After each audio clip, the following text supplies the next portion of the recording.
के चुनाव परिणाम में हमारे नेता जिस तरह के हमारे नेता का मैनिफेस्टो था, रुझान देख रहे हम लोग हैं, हर मुद्दा तो ये हमको जहाँ तक लगता है कि लोकतंत्र जननी की हनन हुई है। लोकतंत्र जननी की हनन हुई है। बिल्कुल उपेंद्र मुखिया जी के हम रहा, मैंने हम दिखा भी इस चुनाव में, हम भी दिखा।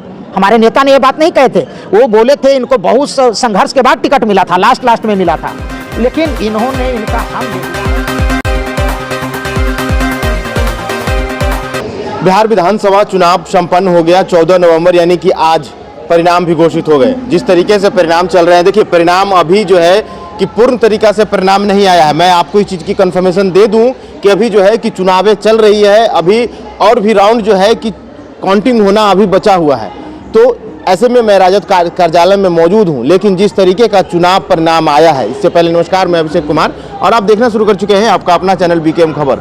देखिए जिस तरीके से चुनाव परिणाम लोगों के टीवी स्क्रीन पे चल रहा है, उस तरीके से कहीं ना कहीं जो है कि बिहार में जितने भी महागठबंधन के नेता कार्यकर्ता हैं वो जरूर भौचक्के हो गए, क्योंकि जिस तरीके से बिहार में माहौल बनाया जा रहा था, लोगों को बताया जा रहा था कि इस बार परिवर्तन है, मुख्यमंत्री तेजस्वी यादव बनेंगे, इस बार जो है कि सिंचाई पढ़ाई दवाई को लेकर के जो है कि जनता वोट करेगी। वोटिंग भी काफ़ी अच्छा हुआ, काफ़ी बढ़िया वोटिंग हुआ, लेकिन ऐसे में कहाँ चूक हो गई, इन्हीं सभी सवालों पे बात करने के लिए हमारे साथ जुड़े हुए हैं प्रदेश राजद के प्रदेश महासचिव संटू कुमार यादव हैं। इन्हीं से जानेंगे और जानकारी लेते हैं, बने रहिएगा।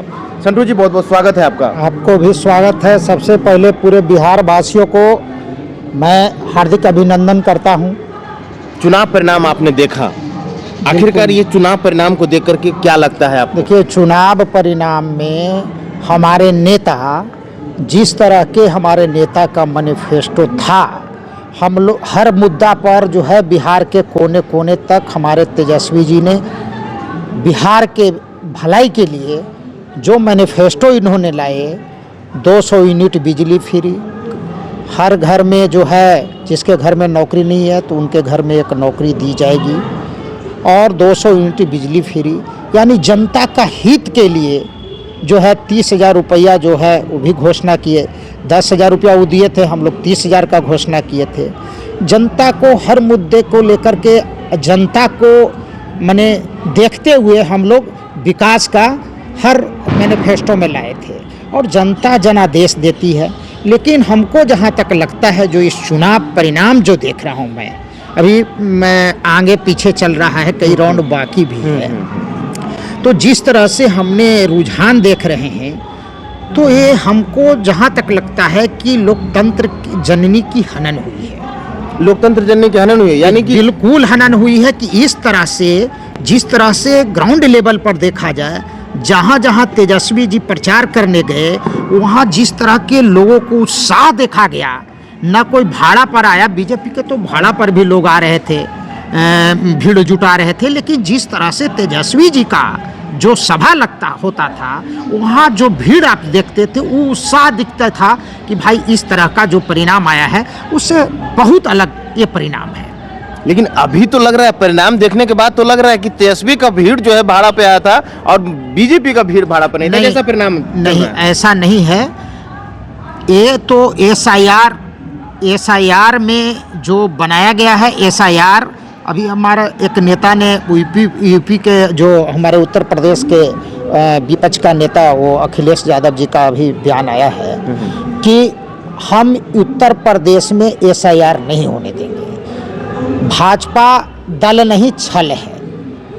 तो एसआईआर के मुद्दा पर ये लोग खाली बोलते रहे, पार्टी को मैं आला कमान को भी मैं बोलूँगा, और इन लोग जितना एनडीए गठबंधन के तमाम जो नेता हैं, तो भाई इस तरह का जो आपको लग ही रहा था, तो इस तरह का पहले क्लियर कर लीजिए ना, उसके बाद चुनाव होगा, चुनाव से बैकआउट करते। लेकिन इस तरह का जो जनता ने, इस तरह का जो जनादेश मिल रहा है, देख रहे हैं, ये बिल्कुल ही गलत है। संटू यादव, आखिरकार महागठबंधन और आपके दल राजद से कहाँ चूक हुई कि आखिरकार इतने कमियों का फासला देखना पड़ा? हमारे कहीं चूक नहीं हुई है। अरे जनता को जो मुद्दा थी, जनता को जो मिलना चाहिए, वो सारा मैनिफेस्टो में हमने लाया, और हर जगह जो है सभी समाज के लोगों को जो है हक दिया, जैसे आपने देखे होंगे बनिया समाज, इस समाज को जो है 12 सीट दिए, भूमिहार समाज को चढ़ बढ़ करके अगड़ा को भी हमने देखने का काम किया, पिछड़ा को देखने के काम किए। यानी सभी तरह से जो इस बार था, इस बार जो हम लोग का मुद्दा था और सबको, सभी जातियों को जो मिला करके हम लोग टिकट के भी नेता, हमारे नेता ने बांटे हैं और इस तरह के परिणाम आए, तो इससे स्पष्ट होता है कि चुनाव आयोग जो है में दाल में काला है। चुनाव आयोग में दाल में एकदम काला है। बिल्कुल। तो अब चर्चा करेंगे मसौढ़ी विधानसभा की। देखिए मसौढ़ी विधानसभा जो है कि चुनाव से पहले, टिकट बंटने से पहले काफी हॉट सीट हो गया था। मसौढ़ी विधानसभा से विरोध भी काफी संख्या में हुआ, लेकिन कैसे देखते हैं संटू यादव जी, क्या आपके दल ने जो है कि जनता के विरुद्ध में जाकर के, जिस तरीके से रेखा पासवान का विरोध हो रहा था, रेखा पासवान को विरोध के बावजूद भी जो है कि राजद ने टिकट दी, तो क्या लगता है कि क्या राजद जनता के विरुद्ध में गए या फिर जनता राजद के विरुद्ध में चला गया? देखिए हमारे दल ने जो सिटिंग सीट था, उनका अधिकार क्षेत्र था, हम बहुत तरह के विरोध तो मसौढ़ी में हुआ है, एक स्वाभाविक बात है, और नियमावली विरोध भी किया लोग, लेकिन फिर भी टिकट मिल गया था। आप ही के चैनल से मैंने और जो सौभाग्य उत्सव हॉल में जो विरोधी लोग, जो समाज के लोग थे, बैकआउट इनको करना था, उस दिन हम बोले भी थे, आपका चैनल पर बोले थे भी, अगर टिकट रेखा जी को मिलती है तो हम उनको सपोर्ट है, चूँकि हमारा तेजस्वी जी का चेहरा देखना है। लेकिन विधायक जी का थोड़ा सा यहाँ हम भी रहा, उपेंद्र मुखिया जी के हम रहा, मैंने हम दिखा भी, इस चुनाव में हम भी दिखा। हमारे नेता ने ये बात नहीं कहे थे, वो बोले थे इनको बहुत संघर्ष के बाद टिकट मिला था, लास्ट में मिला था, लेकिन इन्होंने इनका हम ले डूबा है। जैसे मान लो एग्जाम्पल मैं दे रहा हूँ, हम राष्ट्रीय जनता दल का सिपाही थे, पार्टी प्रोटोकॉल से प्रदेश महासचिव थे। एक दिन भी विधायिका जी ने हमको, उपेंद्र जी ने कॉल डिटेल दिखा दें, एक दिन भी मुझे बुलाया नहीं, फोन से बुलाया नहीं चुनाव के दौरान। फिर भी हमको जहाँ रहा वहाँ हम जो दल के नाते मदद किया, लेकिन खुल के कहीं नहीं गया, चूँकि कैंडिडेट होकर के एक बार भी हमको नहीं बोलाहट किए, न हमको एक बार भी सूचना किए, तो भैया मैं साइलेंट था। और साइलेंट का परिणाम आप देखें ही, बहुत सारे ऐसा नहीं का, ठीक है मान लिया टिकट मिल गया था, ये सबके पास जाते, मिलाते जुलाते, ये तो हम में रह गए, तो हम में रहिएगा तो क्या परिणाम होगा। ये नेता हमारा भी इस बात को कमिटमेंट किया था कि नहीं हम सबको मिला लेंगे। ये सब 243 विधानसभा देखना पड़ता है, मसौढ़ी पर कितना नज़र रखने कहते हैं नेताजी को। अब नेताजी तो सोचे कि अब ठीक है दे दिए हैं, जाकर मिला लेगी, इसका कर्म भूमि बनता है, इसका टिकट है, ये जाकर के कार्यकर्ताओं को मिलाएंगे। हमारे नेता थोड़ी कार्यकर्ता को। संटू यादव जी एक सवाल लेंगे, आप प्रदेश महासचिव हैं राजद के, राजनीति करते हैं, नेता हैं, राजनीति का अच्छा ज्ञान रखते हैं। अब जो चुनाव परिणाम हुआ 18 नवंबर को जो है कि इसका शपथ ग्रहण होना है, ऐसे में क्या मुख्यमंत्री कौन होंगे? क्या नीतीश कुमार फिर से मुख्यमंत्री आएंगे या फिर जो है कि कुछ उलट पलट चलेगा? देखिए यहाँ पड़ी उलट पलट करने का साधनों नहीं उन लोगों को पास है। जो है मामला है नीतीश कुमार जी को, तो जनता ने मैंडेट 10,000 रुपया, बताइए अब चुनाव में लॉलीपॉप दे दिए 10,000, और जो है चुनाव के समय में हमने ये भी देखा है अब चैनल के माध्यम से कि SIR में गुजरात से और उत्तर प्रदेश से ट्रेन भर के बिना टिकट के अपना भाड़ा पर दे करके जो है सब लोग मंगाया है, भारतीय जनता पार्टी के लोग, और सब बिल्कुल जो है एक तरह से अमित शाह यहाँ आए हुए थे, कई DM जाके मिले। इसका खुलासा करेगा हमारे पार्टी का शीर्ष नेता ने, सब चीज खुलासा करेंगे।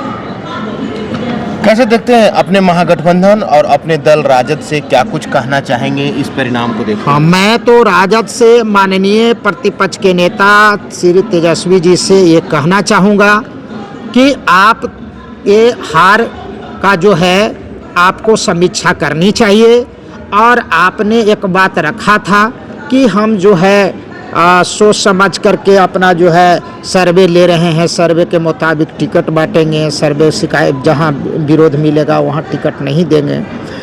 तमाम बिंदुओं पर जो है आपको करना होगा। और सबसे बड़ा चीज़ तो यह है, जनता ने मैंडेट देती है लेकिन अपहरण कर दे रहा है, इस पर आप पूरी तरह से आपको सजग रहना है। और पूरा हम कांग्रेस के प्रतिपक्ष के नेता माननीय राहुल गांधी जी से आग्रह करेंगे कि ये चुनाव आप लोग नहीं लड़े वो अच्छा रहेगा, जब तक ये सब जो ईवीएम जब तक रहेगा आप लोग नहीं चुनाव जीतिएगा। ये मैं आज लिख करके देता हूँ, जब तक ईवीएम रहेगा चुनाव कोई भी भारतीय जनता पार्टी के खिलाफ नहीं जीतेगी। मतलब आपका कहने का मतलब है कि ईवीएम में लोग घोटाला करते हैं, लेकिन ऐसे में अगर चोरी होता है, चोरी होने के बाद कोई भी एफआईआर नहीं है आपके महागठबंधन, आपके नेता की तरफ से, आपके पार्टी की तरफ से, पूरी तरह से ये जो है क्या बोलता है अफसरशाही, पूरी तरह से अंग्रेजों की शासन चलाने वाली भारतीय जनता पार्टी है। ये इतना डरा करके विपक्ष को रखा है, इतना डरा करके रखा है। बताइए ना, अब चुनाव आयोग क्या कह रहा है, हल्फनामा मांग रहा है, एफिडेविट मांगता है। अरे एक वोटर अगर शिकायत करता है तो उसकी जांच होनी चाहिए, और जो विपक्ष अगर कुछ आवाज खोलता है आप उससे हल्फनामा मांग रहे हैं, एफिडेविट मांग रहे हैं, ये भड़का रहे हैं।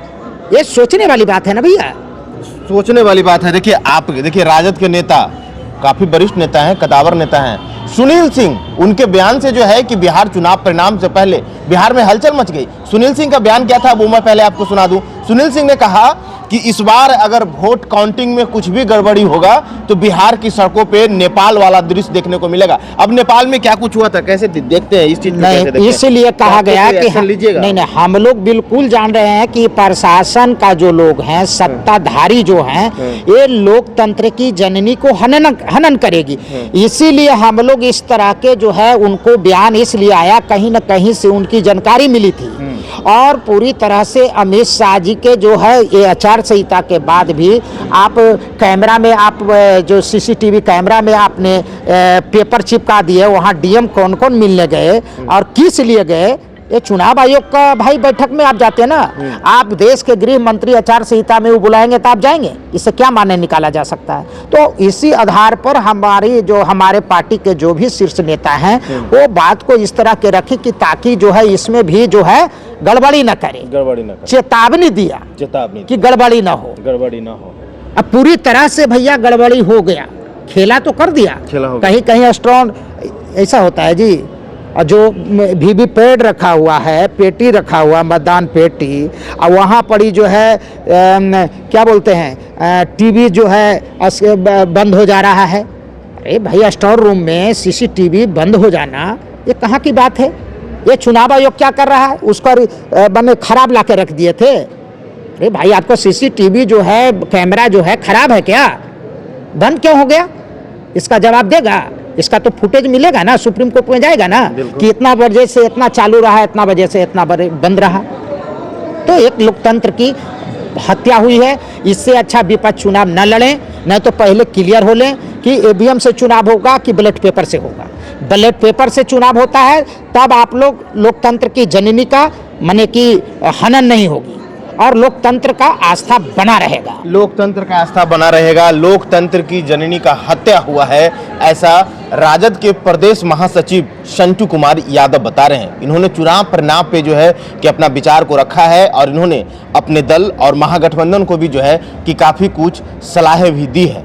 और क्या कुछ कह रहे थे, बिहार के चुनाव परिणाम के बाद मुख्यमंत्री बनने पे भी जो है कि संटू कुमार यादव ने जो है चर्चा किया है और इन्होंने साफ तौर पे बताया है कि आखिरकार मुख्यमंत्री बिहार का कौन बनेगा एनडीए की सरकार में। इन्होंने हम मसौढ़ी विधानसभा पे भी चर्चा किए कि आखिरकार जिस तरीके से मसौढ़ी विधानसभा में जिस तरीके से रेखा पासवान का विरोध चला, उसके बावजूद भी जो है कि रेखा पासवान को टिकट मिला और टिकट मिलने के बाद जो है कि अब परिणाम, जो चुनाव परिणाम आया, उस परिणाम में कहीं ना कहीं जो है कि रेखा 7,000 वोटों से जो है 7,000 कुछ वोटों से पिछड़ते हुए दिखी और पूरी तरीका से जो है कि अब मसौढ़ी विधानसभा का काउंटिंग समाप्त हो गया है और रेखा देवी जो है वो 7,000 कुछ वोटों से जो है कि हार चुकी हैं।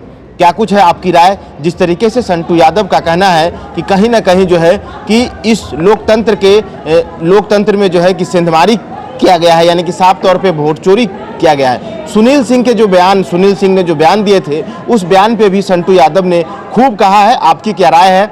आप इस चुनाव परिणाम को कैसे देखते हैं? क्या सच में जो है कि आखिरकार कुछ ना कुछ गोलमाल हुआ है, इस चुनाव परिणाम के साथ कुछ खिलवाड़ किया गया है, ऐसा महागठबंधन और राजद के नेताओं का कहना है? आपकी क्या राय है? अपनी राय कमेंट बॉक्स में जरूर दीजिएगा। फिलहाल के लिए इतना ही, बने रहिएगा बीकेएम खबर के साथ। जय हिंद, जय बिहार।